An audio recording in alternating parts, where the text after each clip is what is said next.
Welcome back everyone. In previous classes, we basically discussed how to formulate equation of motion for undamped system and as well as damped system. Now, as we discussed, damping that we used in our differential equation of motion, it is of type linearly viscous damping.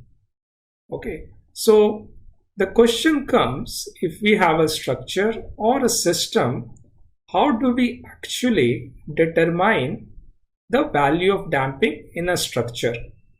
Okay, so in today's class, basically we are going to look into how to experimentally determine the value of damping. What are the different methods that are available? Okay, we are going to learn about two methods specifically, logarithmic decrement method, and then there's another method which is called half power bandwidth method. And we are also going to see the nature of damping in a structure is not always of viscous type, but we can equate the energy dissipation mechanism in a structure to a viscously damped system and find out the properties or the equivalent viscous properties of the system, because it allows us the simplified differential equation that can be easily solved. Okay, so let us get started with the today's lecture. So, till now, what we have covered in free vibration is actually two types of free vibration. The first one that we discussed is undamped free vibration. Okay, so we discussed undamped free vibration, and the second type of free vibration that we discussed was damped free vibration. Okay, and we set up the equation of motion for these two type of free vibrations. So we know that for undamped free vibration, we won't have any damping term. Okay, so let me write down the equation of motion here. So there is no damping term here, and of course applied force is 0 on the right hand side. For damped free vibration, we had, and then now we also had damping term here. So let me just delete it. Okay, so we had this term here, and this was equal to 0. And for a given initial condition, let us say u0 and u dot of 0. Similarly for this type of vibration, we derived the solution of this differential equation for the displacement at any time t. Okay, and we saw that the ut for this was u of 0 time cos of omega nt plus we had u dot of 0 times sine of omega nt. Okay, and for this we got it as u of t equal to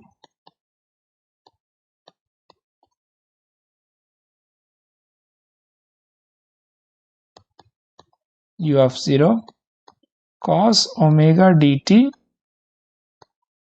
plus u dot 0 and then theta omega u of 0 divided by omega t sine omega dt. Okay, so few important things to note for these two displacement histories. If you look at the displacement history for undamped part, okay, what we have here is a constant amplitude that can be written as basically something as u0 times cos omega nt minus phi, where u0 is the amplitude of this motion. Okay, and it can be written as times u dot of 0 omega n whole square. Okay, as opposed to if we try to write down the equation of motion of this displacement history for damped free vibration, we can write it as, okay, and then the inside term I can write as some constant u times cos omega d minus phi, where u is nothing but u of 0 times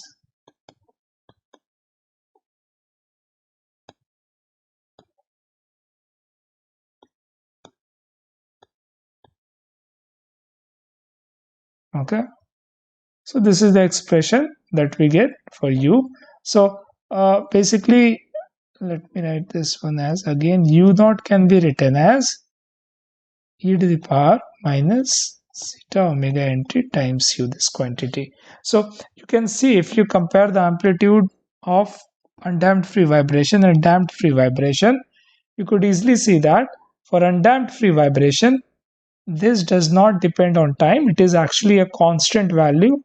Okay, only depends on the initial conditions and omega n. Okay, and it remains constant with time, as opposed to the second amplitude that we have here for damped free vibration, in which I have this exponentially decreasing term that is multiplied with this u to give me the amplitude at any time t. So amplitude is actually decreasing over time.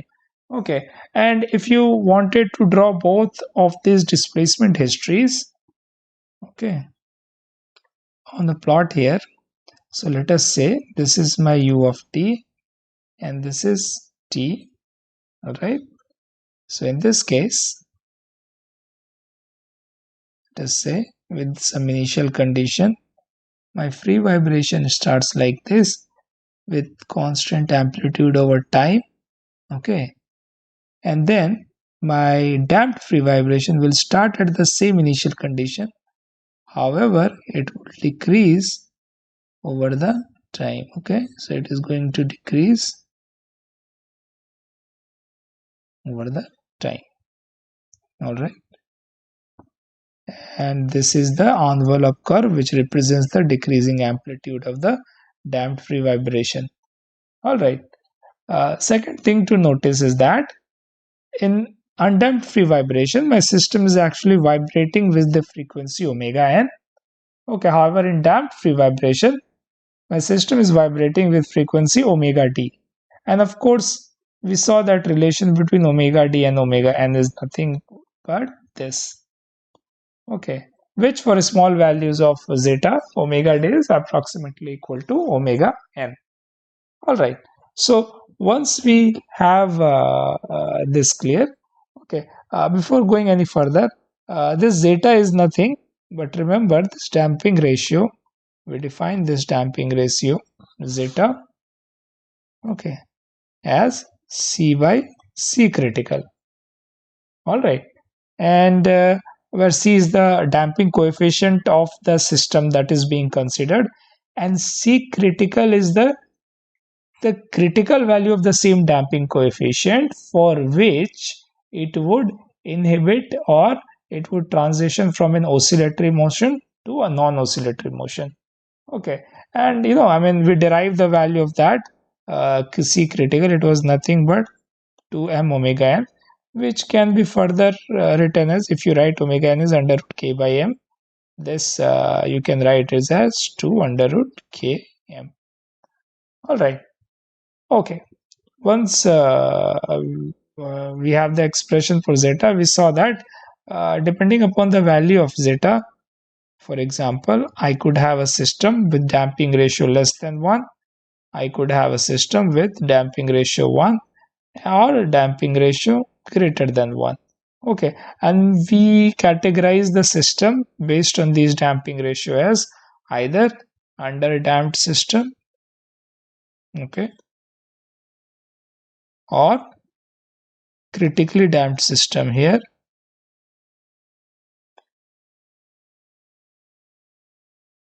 or over damped here. All right. And most of the civil engineering structures are actually uh, fall in this category of damped system. Okay, typical civil engineering structure would have damping coefficients which are smaller than 0.1 or 10%. Okay, but there might be some systems which would be critically damped and over damped, especially if you think about like shock absorber or things like a retracting door mechanism that you have. They utilize critically damped or over damped systems. Okay, so these would find the second the next two damping systems would be more characteristic, more like it would be more common for mechanical system or aerospace systems. Okay, so our focus of study would be limited to underdamped system from here on. All right.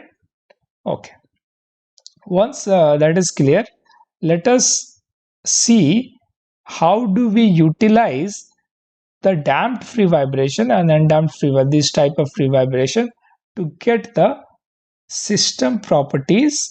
Okay, so basically how to determine experimental determination experimental determination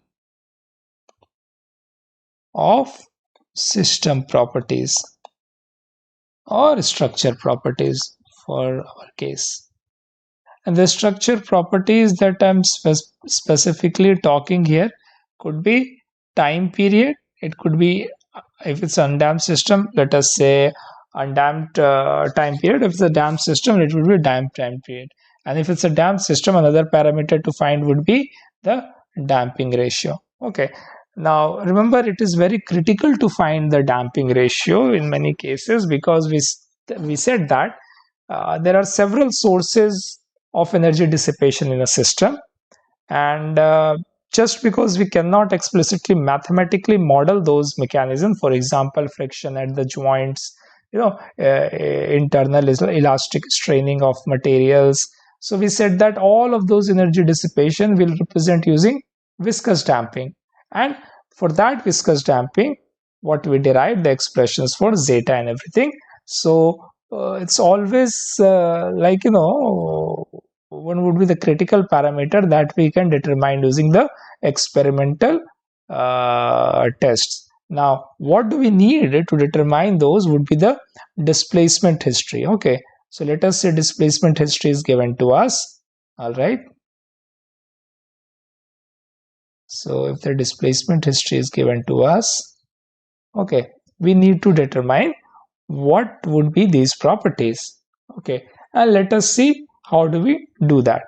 Okay, now for damped system, we said that the displacement at any time t can be represented as u of t equal to u times capital U times zeta t times cos, okay, not a bracket here, so it would be cos omega d minus phi. All right, where the expression for u is already known to us, which depends on the initial conditions and the frequency of the system. Okay, now let us consider, okay, let us consider the displacement here and the next displacement here. Okay, so basically what I'm saying, consider two peaks of the displacement history, okay, at time t. So of course the next peak would be at time t plus td. Okay, so let us say u1 is at u of t, so that my next peak is at u of t plus td. Okay, now let us see what do we get as expressions for these. Okay, so if I write u1 by ut, the ratio of these two peaks, okay, you substitute in this expression that you have here, you'll get as zeta omega t times cos of omega d minus phi. Okay, and the second, the denominator would be basically again same u, however I'll have to replace t with the t plus td, and then again cos omega d t plus td minus phi. Okay, now remember that cos is a periodic function, right? It's a periodic function with a period of 2 pi. Okay, and omega d times td is basically 2 pi. Okay, so this denominator cos term would be equal to the same as whatever the cos term you have the numerator. All right, and then you are left with, so u will also, the capital will u will also get cancelled off. So if you simplify this ratio, what you will get as this e to the power zeta omega n td. Okay, and if you look at this value carefully, see that there is no time term in here. So what I'm saying, u1 by u2 is actually constant. Okay, and the same would be true for any time t and t plus tt. Okay, so any two successive peaks would have the same ratio. All right, so I can say that this is also same, because remember the time t that I had considered here was any random time t. It doesn't have to be the first peak or second peak, two successive peaks. So u1 by u2 would also be equal to u2 by u3, okay, equal to u3 by u4, and so on. All right, okay, so that actually remains constant. Okay, now if you look at this value here, my zeta omega and td can be written as zeta omega n, and td is nothing but tn divided by 1 minus zeta square. Okay, and omega times tn is 2 pi, so I will write this as 1 minus zeta square. Okay, now we represent basically this as a value that is called delta. Okay, and this delta plays an important role in further because this ratio is very important. So what do I have here is actually u1 by u2 is equal to e to the power delta here, and if I take the logarithmic, the natural log of both sides, I will get delta as nothing but equal to ln u1 by u2. Okay, or it can also be said ln u2 by u3, and so on. Okay, any ratio of any two successive peak, and a log of that ratio is the value ln. Now this is called the logarithmic decrement. This ratio is called logarithmic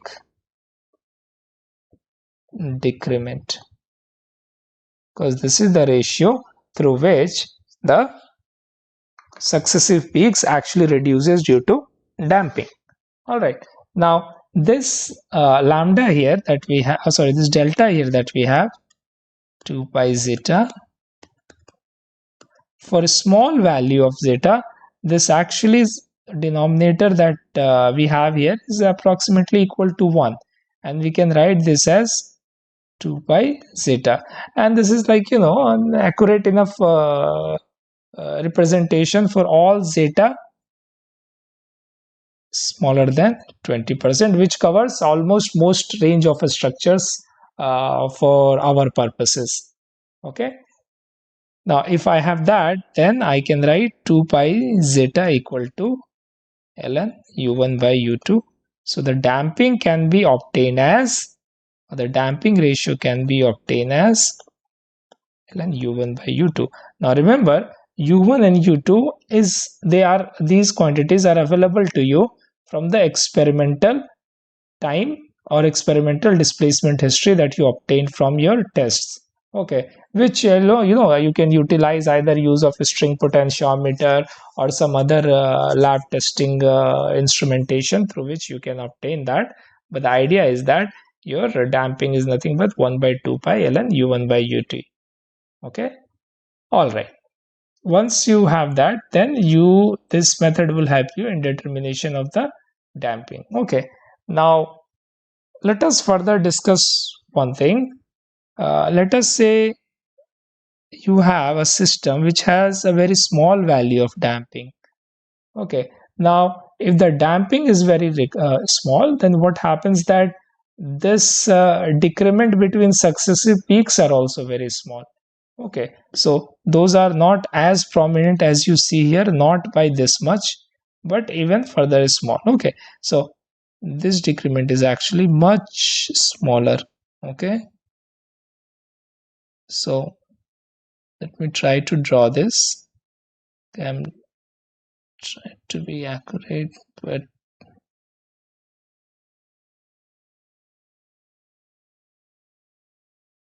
and so on. Okay, now in this case, what happens if you take two successive peaks, for example, here and here, then there could be a lot of error due to actually reading. It might be reading error, okay, or it might be some other error, okay, but it would lead to some error in the estimation of the damping value. So what we try to do for lightly damped systems, we do not consider one peak, but we consider over multiple peaks, so that the error is actually distributed. For example, in this case, let us consider this peak, which I would call as peak I, and after j number of cycles, I would consider another peak, which is peak j. So this is I plus jth peak after j number of cycles. Okay, so this is j number of cycles. All right. So I will have I plus j and it will have j number of cycles. I get this. All right. Now let us see what happens if I consider any peak ui. Okay. And the ratio of this with respect to any peak which is after j number of cycles. So I have ui plus j. Okay. So in this case, what I can do, I can write this as ui plus 1, then ui plus 1, ui plus 2, and so on, then ui plus j minus 1, and then ui plus j. Okay, now I know that the ratio of successive peaks are nothing but the logarithmic decrement delta, right? So what I'm going to do here, I'm going to write this e to the power delta from this expression here, again e to the power delta, and so on to the power delta. This would be j number of times. Okay, because there are j number of cycles. All right, so this would add up in the to the power, and it would give me e to the power j delta. So if I take the log of both sides, I get delta as 1 divided by j times ln ui plus j.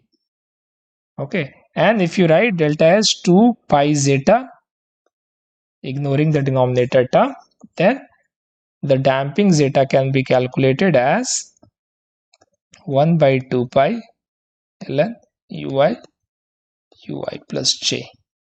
Okay, now this is over j number of cycles. So let us say if you had considered only successive peaks, right, to calculate the damping, it would lead to the reading error, because now you are considering only two peaks, so there would be reading error in u1 and u2. Okay, and then you're just using that ratio to get the damping. However, let us say you are using 10 number of peaks.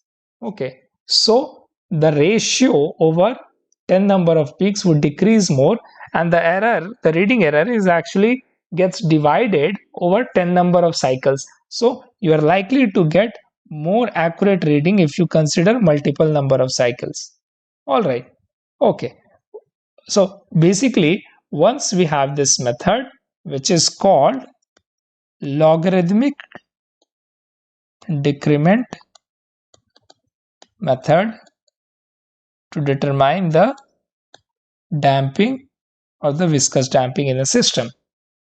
Okay, we will utilize this to get the value. So once you'll have zeta, okay, if this is displacement history is given to you from the experiment, this you can also use to get the value of TD. Okay, and then if the TD is known, then the natural vibration frequency can also be obtained using 1 minus zeta square. Okay, all right. Okay, once you have this, let us see how we can utilize this. So basically using this these displacement history, you can obtain these two values. Okay, and you can look at some examples where they have provided the displacement history to obtain the damping ratio of the system. Okay, all right. Next topic that we are going to study, let me just fix this. So next topic that we are going to study would be the energy dissipation or the energy at any time t in a free vibrating system. Okay, and let us see how do we do that. Okay, so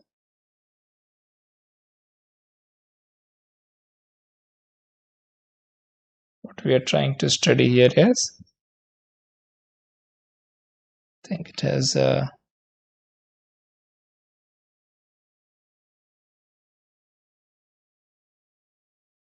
energy and free vibration. Okay, and let us first consider undamped free vibration. Okay, so we are going to first consider undamped free vibration. Okay, now if I draw the spring mass representation, I basically have this stiffness spring K, this mass M, which is going through the displacement ut. Okay, and the initial conditions are given to you. Okay, so if for these initial condition, the input energy to the system can be written as, remember there would be two type of energy. Due to velocity of this mass, there would be kinetic energy in the system, right? And due to deformation of in this spring, the potential energy is basically obtained as the stiffness energy in this system. Okay, so there are two type of energy in the system, and we are going to find out the expression for energy at any time t. That is our goal here. Okay, try to find out the energy at any time t in the system. Okay, so let us see the energy first, the input energy to the system. Okay, due to the velocity, or let me first write down the strain energy. So the potential energy is due to the strain energy in the spring, which can be written as half k u0 square, and then the kinetic energy I can write it as, okay, all right.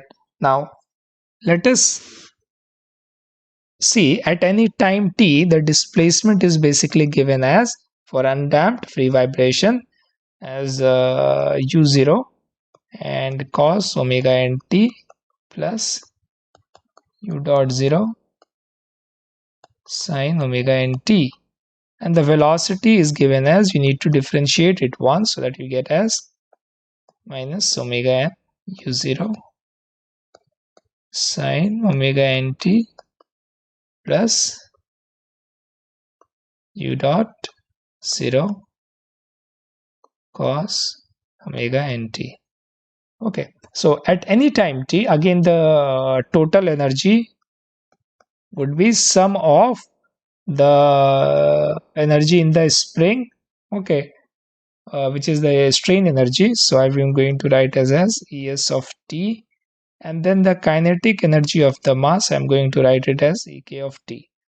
Okay, and if you write it as this ek of this square of this quantity here, okay, plus half of,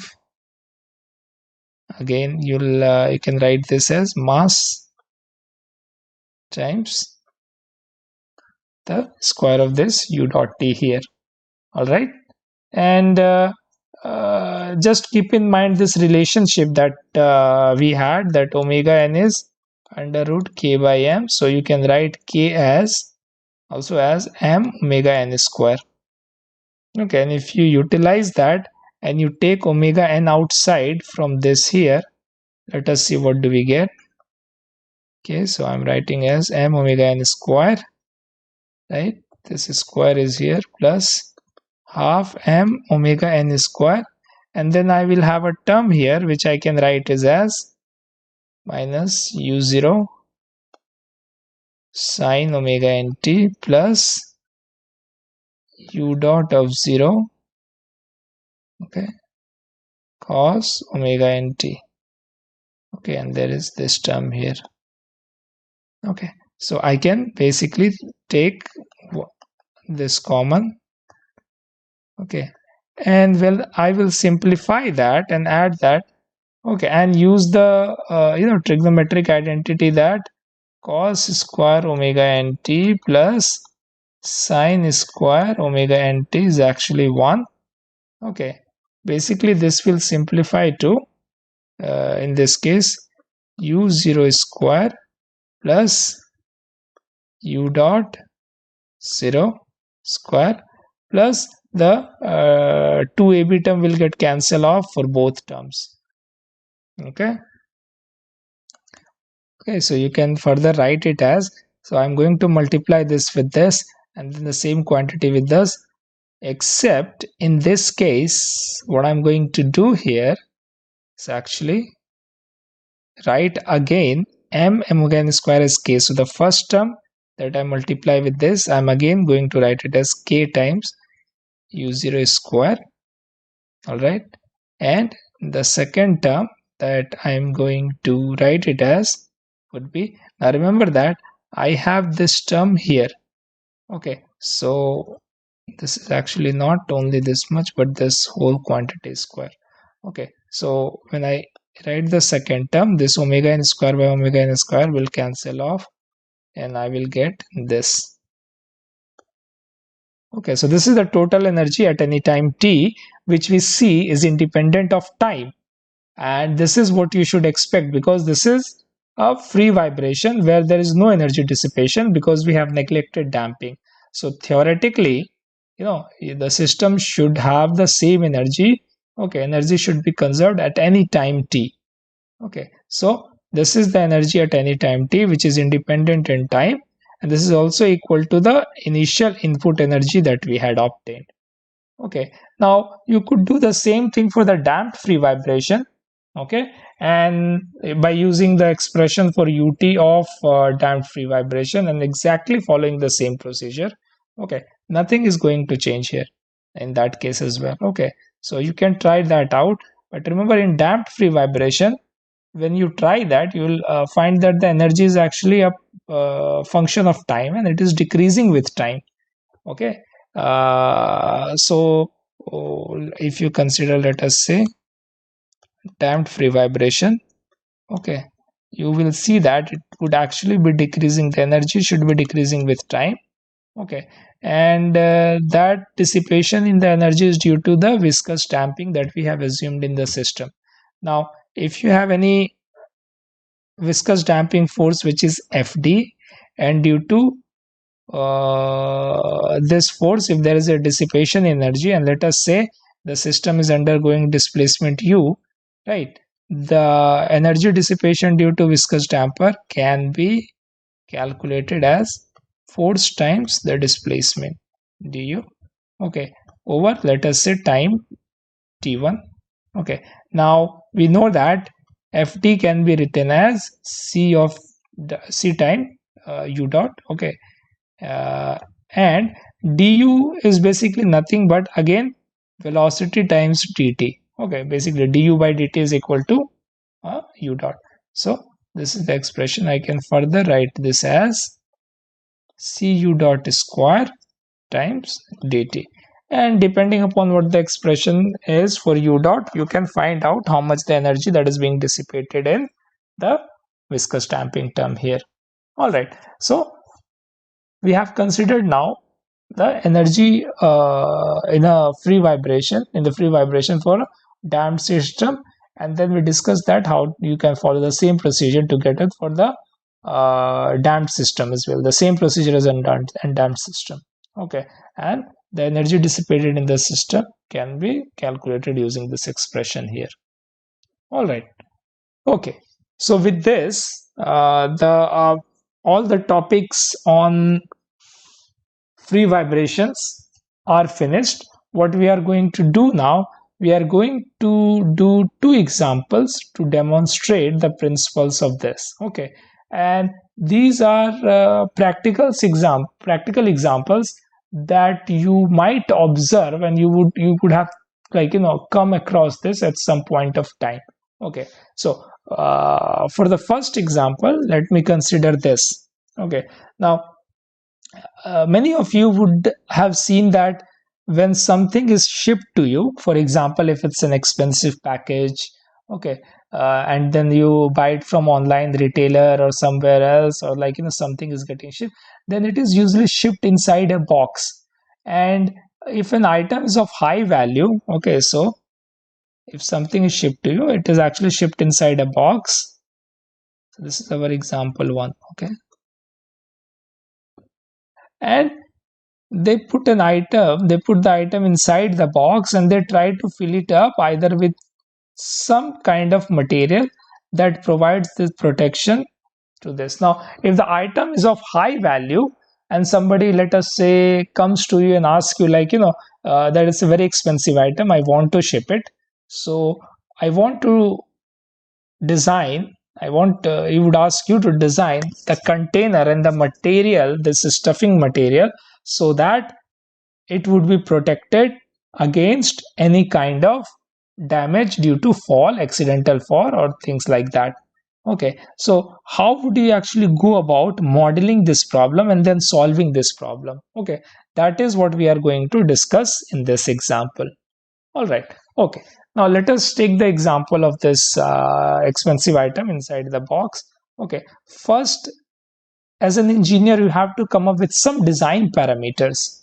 Okay, like, you cannot or you should not ship it, like, in a very large box. Otherwise, what will happen, the shipping cost would increase, and you might think that this is just for one item, but just imagine if everybody starts shipping in big boxes, how much of cost escalation that would lead to in the shipping and the logistics. Okay, so you have to come up with an efficient design. So let us talk about some design parameter. Okay, first thing here would be, what is the weight of the item? Okay, let us say it's a mobile phone. Okay, and a typical mobile phone, let us say it's a mass of this mobile phone is around 0.1, or let us say it is 100 grams. So that, first let me write it as 100 grams, so I can write it as 0.1 kgs. Okay, now for this mass, right, I have to fill this box with some kind of material. Okay, it might be foam, it might be, like, just a stuffed paper, or it might be some other kind of material. It might also be bubble wrap. So these are the typical stuffing material that you use, and for these materials you would typically have the value of the stiffness constant. Okay, so example, if I represent this box with this item inside, and basically this is stuffing material providing some kind of flexibility, okay, to this item that is inside. Okay, now remember that for this problem we would only focusing on vertical impact, because that is more important. Okay, so although there could be it could be represented as horizontal springs, we are only worried about the vertical stiffness of the spring. Okay, so these two springs that are important to me, right, this and this. Okay, so let us say, just for the sake of argument, it is 10 Newton per meters. Okay, the third thing would be what could be the typical height of fall, because that is going to determine the initial force or initial conditions that would lead to the damage to, or the vibration, or the movement of this item inside the box. Now if you consider, typical height of a person is around 1.75 meters, right? And let us say he is getting up and down in a vehicle, so vehicle, let us say it is around 0.5 meters from the ground. Okay, so we are talking about, let us say, 2.25 meters of total height. All right, and just to add some factor of safety, I'm saying that the total height over which it can fall might go up to, let us say, 3 meters. Okay, so I'm considering that at max, let us say 3 meter is the typical height of fall that in case of an accident, like an accidental fall. Now what will happen, let us say this box is made up of simple cardboard. Okay, so it's not elastic. As soon as it hits the ground, the box itself does not bounce, but the material inside it starts to vibrate. So let us say it is falling over height of 3 meter on the ground. So what happens after it falls to the ground? Both, and this, the mass of this cardboard is it's although it would have some realistic mass, we are going to assume it is negligible compared to the item inside it. Okay, so let us say it is falling, so that falling through a height of 3 meter, this has mass m and the stiffness k. As soon as it falls, what happens? All the velocity gets transferred to the system that you have inside that box, so this mass here. Okay, and that velocity would be what? I can simply write this as under root 2gh. Okay, and if you can calculate that, right, you can calculate that as 2 times 9.8 times 3. Okay, and you can calculate this value, and that would be the initial velocity, okay, of the further vibrational or the oscillatory motion of this mass. Okay, so let us see what do we get that as. So I'm just going to make some quick calculation here. Okay, and I basically get that as 7.6, okay, meter per second, and this is the initial velocity. So what happens that as soon as it hits the ground, the container comes to rest, but it imparts initial velocity to the mass inside it, and the mass now it starts vibrating. Okay, so the mass inside it start vibrating with some initial velocity. Okay, now the design parameter on the of would be what should be the dimension of this box. And how can we determine that? Well, I can calculate that maximum displacement of mass due to this initial velocity. Okay, and that would provide me the approximate dimension of the box. Okay, so let us say what is the maximum displacement due to initial velocity. So can I say that the u naught, remember what we had calculated, it is u0 square plus u dot 0 this square. Remember that this is 0 because there is no initial displacement, only velocity.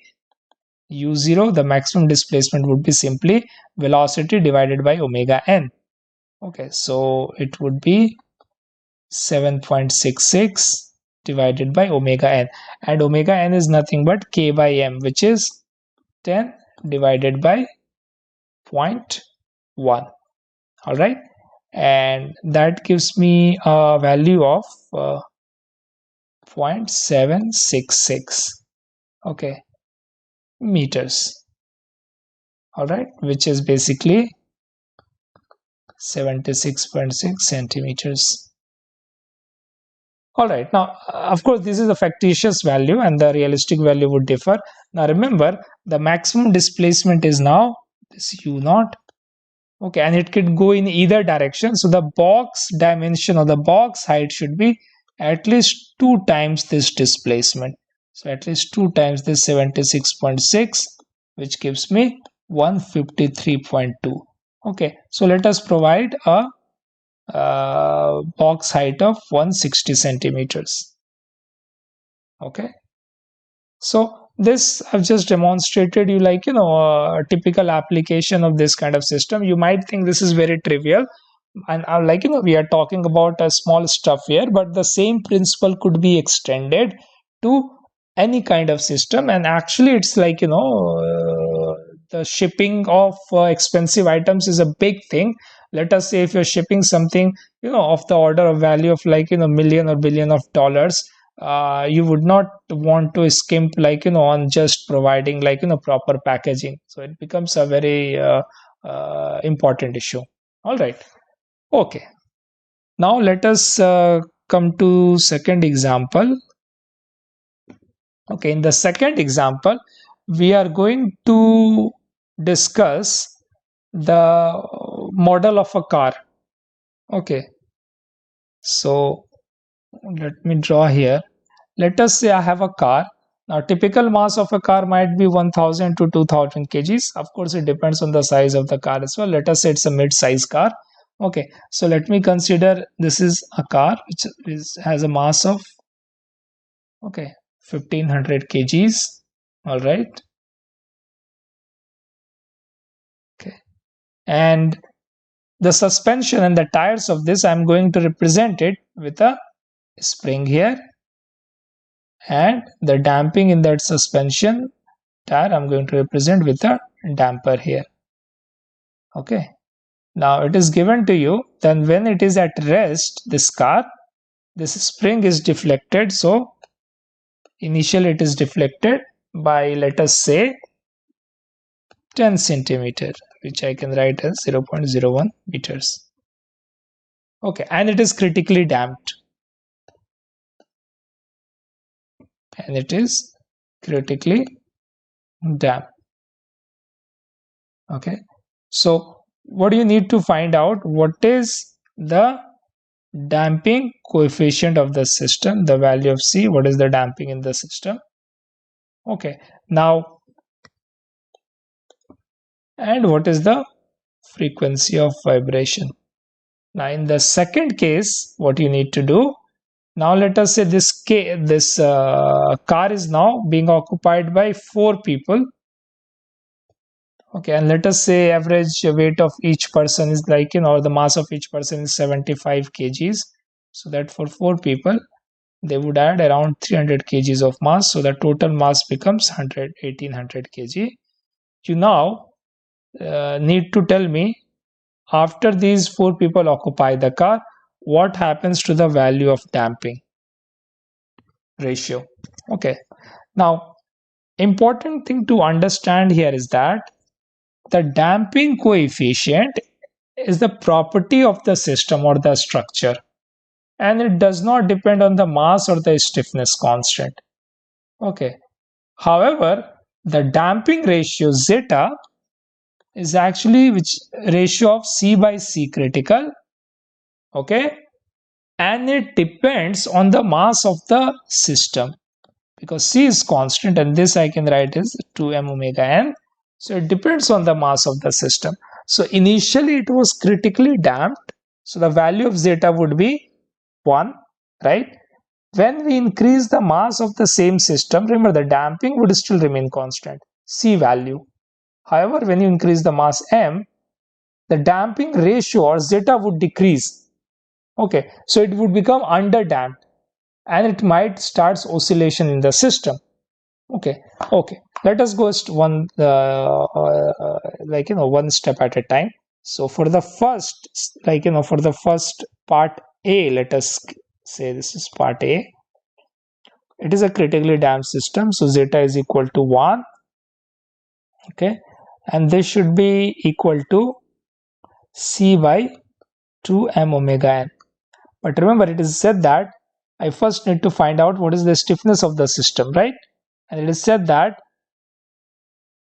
under the weight of the vehicle, it deflects by 10 centimeter. So can I say that initially k times 10 centimeter, which is 0.01, this is equal to, what is the weight of the body? 1500 times 9.81. Okay, so from here I can calculate k as 0.01, and frequency I can also calculate. All right, or instead of doing that, let us just do this. Write omega n by k by m, and I can write this as 2 under root km. Okay, now c would be, zeta is 1, 2 under root km. So k I know is nothing but 1500 9.81 divided by 0.01. Okay, and then I have m, which is again 1500. So I can get the value of c from here. Okay, is that clear? Now once that is known, okay, I can also find out the value of omega n from here, and then Tn from here. In the second part, what I'm going to do, okay, now the mass is increased, correct? Okay, once the mass is increased, and then the frequency is also going to change, because that in turns also depends on the value of k, right, or the m. So the mass changes and the frequency changes. So what I'm going to do, I'm going to take, but the thing that is not going to change is the damping coefficient. So zeta 2 by zeta 1, if I take the ratio, okay, I will get that as m2 omega n2 divided, or not, sorry, it would be other way around. Okay, it would be m1 omega n1, okay, divided by m2 omega n2. All right, now in this case I can further write this as k1 m1 by k2 m2. Okay, and remember that the k1, or the stiffness of the system, is not being changed, only the mass is being changed. So I can further write this as 1500 divided by 1800, okay, which is nothing but, all right, so this would be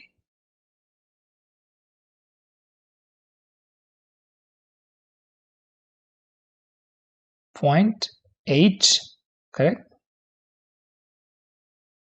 and then 33, like this. Okay, so zeta 2 would be 1. Remember, zeta 1 is 1, so this would be nothing but 0.833, which you can calculate. Okay, and you can write this as 0.91.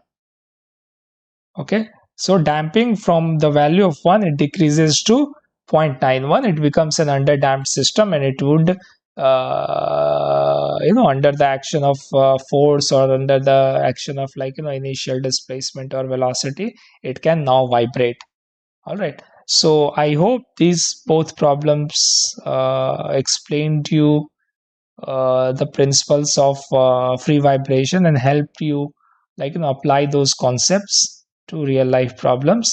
Okay, you can extend this knowledge to solve, like, different type of problems in the free vibration.